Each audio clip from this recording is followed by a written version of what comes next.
Eh bien bonjour, mon nom est Frédéric Boran et dans cette vidéo on va continuer à travailler sur les jointures entre deux tables. Donc je vous rappelle le contexte, on veut faire afficher pour les personnels hospitaliers le nom du service dans lequel ils travaillent. Donc on a affiché prénom-nom, le nom du service, et le problème c'est que ces prénoms et noms sont dans personnel et service est dans service. Donc il nous faut la table personnel et la table service, et dans la vidéo précédente on a travaillé avec la version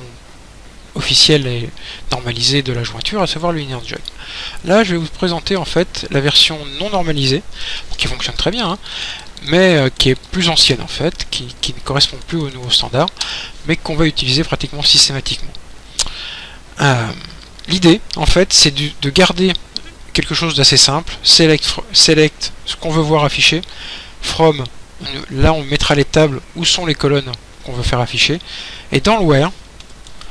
on va faire un critère dit critère de jointure, où en fait on veut lui dire que le lien qu'il y a entre personnel et service c'est sur le numéro de service, et on lui dit simplement qu'il doit rattacher les tables avec une égalité entre le numéro de service de personnel et le numéro de service de service. Beaucoup plus simplement,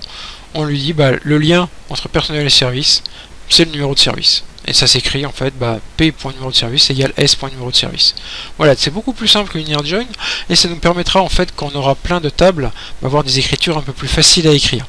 avec une limite qu'on verra en fait dans une vidéo sur le left ou le right join, où on verra que cette écriture là est insuffisante et ne permet pas de répondre à la question. Voilà, donc là pour le faire exécuter, ça marche exactement de la même façon, heureusement que ça nous affiche la bonne chose.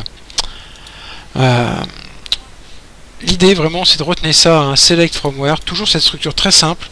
et dans le where on lui dit qu'il doit dire que le numéro de service qui est en personnel doit être égal au numéro de service